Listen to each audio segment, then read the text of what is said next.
This is the night of darkness before the world changed, not only for the disciples, but also for all of us. Jesus has offered the disciples a new covenant. He has blessed the bread and the cup, beginning the journey that would lead to the cross, saving us through his suffering.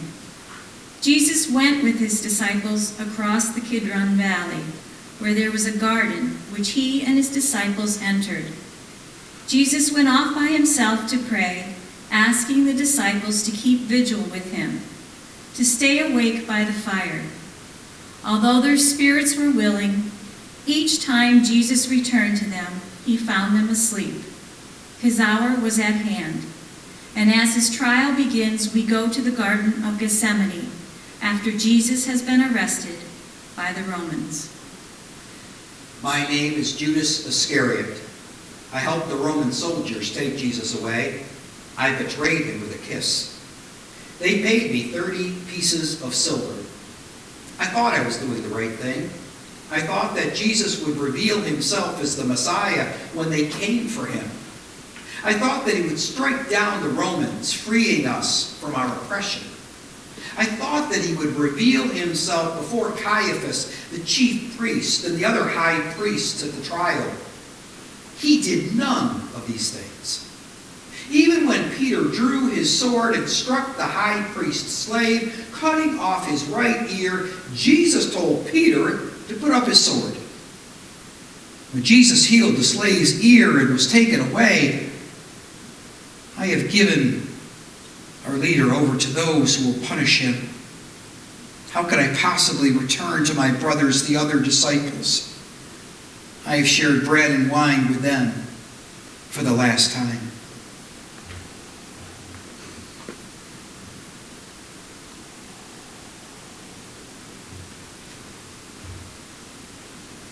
Each of the disciples remembers a moment from Jesus' ministry, remembers the way he was changed by his words, his deeds. On this night, they too are left alone, and each of them wonders what will happen to him, what will happen next. My name is John, the son of Zebedee. Oh, the things he taught us, the things that we heard. I remember Jesus calling people blessed. Blessed are the meek, he said. Blessed are the poor. Blessed are those who mourn.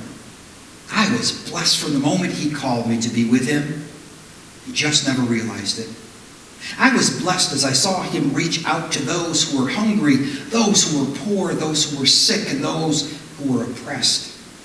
He came bringing words of hope and joy to so many who needed it. I saw how their lives were changed by his words, how they were transformed before my eyes. Now I am the one who is poor. Now I am the one who mourns. Now I am the one who hungers. Now I need to hear his words just once more. Where do I go from here?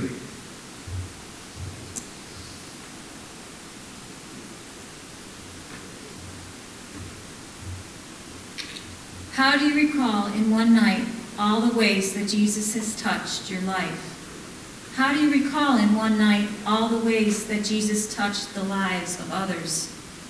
So many wonders, so many miracles.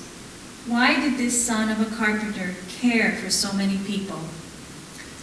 My name is James, the son of Zebedee. Our journey was long with many peaks and valleys. No matter where we went, Jesus' reputation went before us. There were times when he had to go to the top of a hill to speak to the crowds. Sometimes he had to get into a boat and go on to the lake for a little while so that he would not be overwhelmed.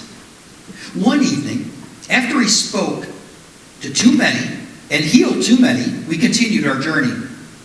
And guess what? They followed. There were too many people to enter the town.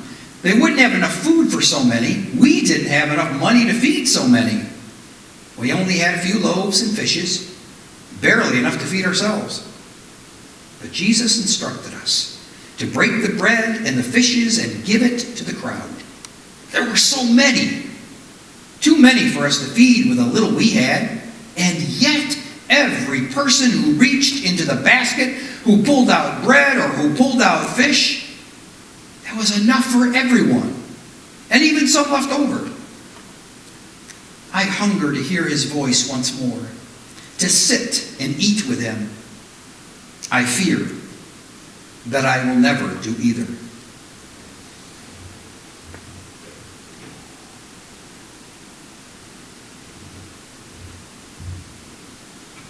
As the night passes, each of the disciples is left alone with his thoughts for the first time since Jesus called each one by name.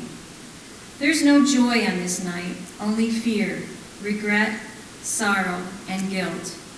Although the disciples heard the words of Jesus, not until now did they begin to understand them. My name is Andrew, the brother of Simon Peter. Our teacher, Jesus, met so many people along the way. He went to places where the Gentiles lived. Oh, I remember when he met the Syrophoenician woman. She asked him to heal her daughter. At first, he refused. She became angry. She challenged him, not for her sake, but on her daughter's behalf. She thought the one that she knew could heal her daughter. Her faith led her to Jesus. And after her challenge, Jesus healed her daughter and sent the woman on her way. On our journeys, we traveled to Samaria. There, Jesus sat down by the well, the one of our ancestor Jacob. And we saw him talking with a woman who had given him some water. She was so happy. We knew that Jesus had done something for her. He spoke to these women as if they were part of his community. Who will he embrace his family now? Will he ever return to us?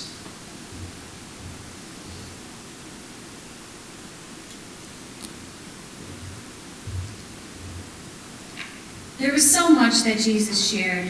How could the disciples take it all in? This was the first night of what was to come. This was the beginning of the new way. On this night, they could not realize that their time of darkness would not last forever. My name is Thaddeus. The stories Jesus told us, where could they have come from, if not God?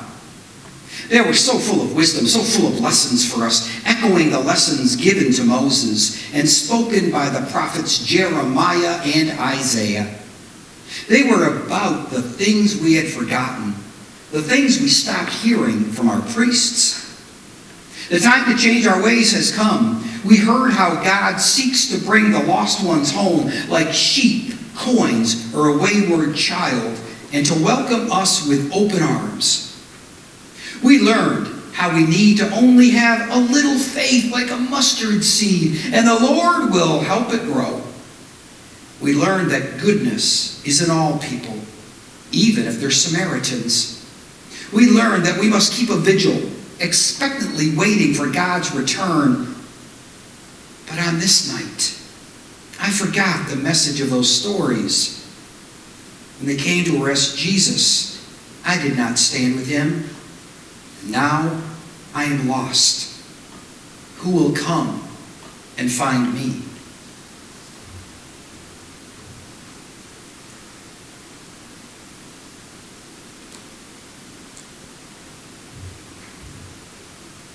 Jesus performed miracles everywhere he went. Blind people were able to see, deaf people were able to hear. The lame walked, demons were cast out. Many sought out Jesus, not only for themselves, but for someone they loved. My name is Matthew.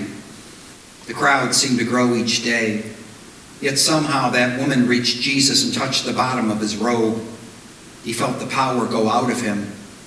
We thought it was the masses of people pressing in on him, but when the woman identified herself, she then came forward and thanked Jesus for healing her. She had been hemorrhaging for 12 years. She had faith to believe that Jesus alone would heal her. And though there were too many people separating her from him, she somehow was able to touch the hem of his robe and be completely healed. Even a Roman guard, a centurion, sought Jesus. The centurion spoke of Jesus' authority and recognized his power. He came and asked Jesus to heal his slave. Jesus spoke with him and healed him right then and there. His healing power touched so many. Some we knew by name, others were complete strangers. I wish I had his healing touch right now, for I am sick in my heart.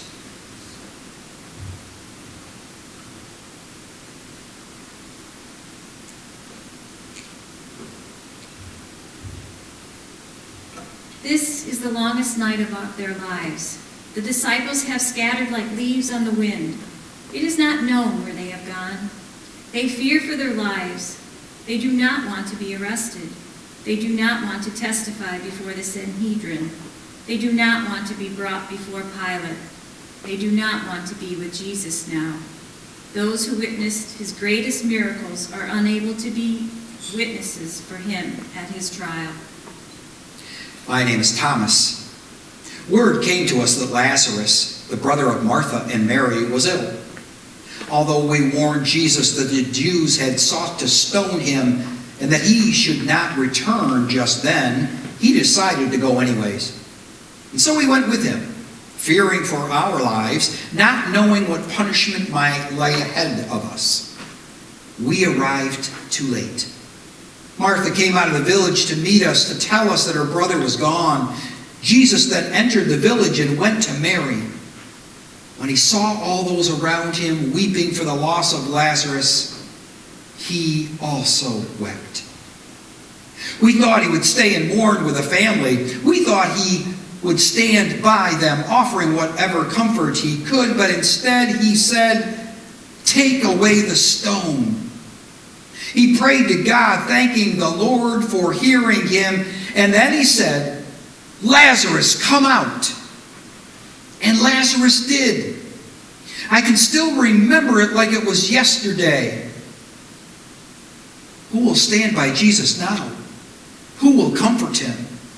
Who will call Jesus out of the arms of those who arrested him?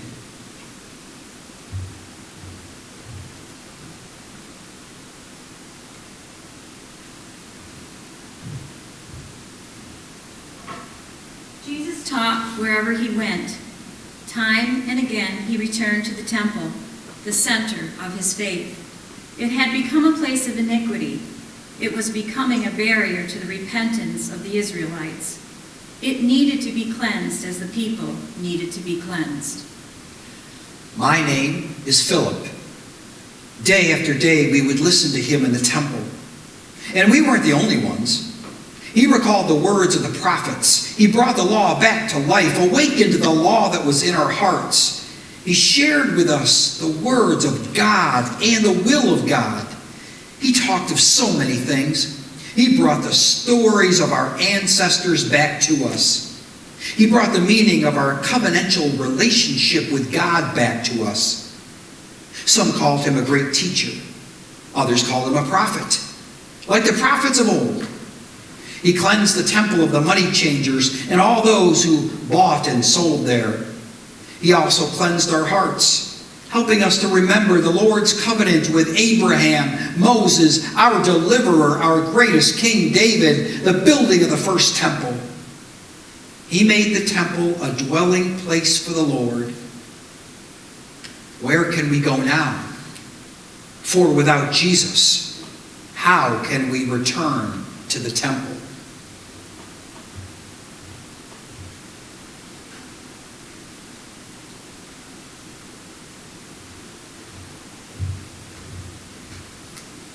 As Jesus' popularity grew, some were not comfortable with the message he preached and the words he offered.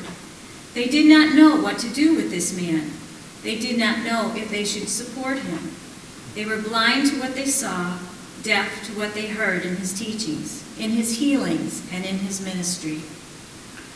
My name is Bartholomew. Wherever we went, the chief priests and the scribes were there. Some questioned Jesus about the things he said. Some questioned him about the people he healed. Others questioned him about doing work on the Sabbath. Some questioned him about the authority by which he said the things he said and did. There were always questions. They seem to be at every turn. I don't know why. Some watched him. Others watched those of us who followed him. Still others watched the people who came from everywhere, wanting to hear him, wanting to see him, wanting to be healed by him. A few counselors, like Joseph of Arimathea, spoke with him as an equal, respected his wisdom, and called him a rabbi. What questions are they asking him now? What answers do they expect to hear? What answers will he offer them? Why didn't I go with him to face the Pharisees and the Sadducees? What answers would I give them?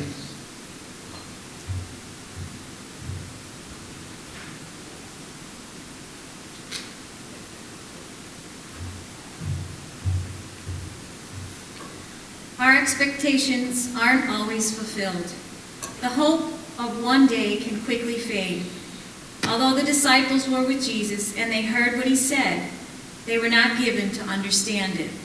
They could not read the signs. They were too caught up in the present to see what would transpire in the future. My name is James. How did it all happen? When did it all happen? Wasn't it just a few days ago that Jesus sent us to find a colt? Didn't we come to Jerusalem in the midst of cheers, songs, and laughter?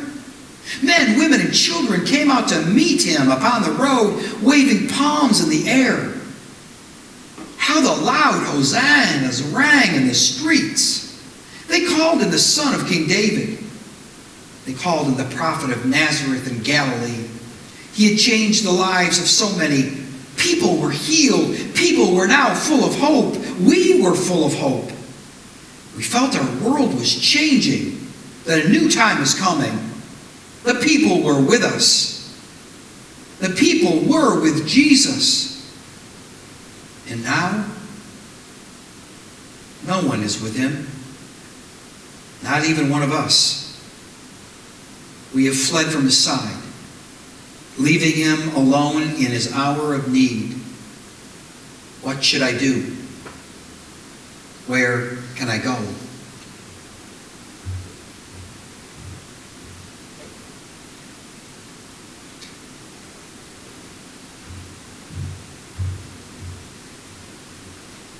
As clarity comes, as the disciples begin to believe, they are left to deal with what they didn't do on this night. For a time, they will be overwhelmed by their regret, by their failure. But in time, they remember the significance of Jesus' life. They remember the significance of this night, of the Last Supper, of forgiveness. My name is Simon. Tonight, Jesus spoke of so many things. He spoke of the promise of a kingdom to come. He spoke of a new covenant between our Lord and the people. He spoke of a new commandment of love. My head buzzes as I try to remember all the things he spoke of. Has it only been a few years since he called our names to follow him so that he could teach others a new way? He sent us out to share what we had learned, empowering us to speak to the hearts of others wherever we went. What did he say about the kingdom to come? It was about being born anew, about being born of the Spirit. We were to change our ways, to hear the message he shared and to live it. He warned us to be ready, for no one knew, not even he, when this kingdom would arrive. He tried to prepare us for the suffering that would come, and on this night, he must suffer alone. For when they came to arrest him, I didn't have the courage to go with him.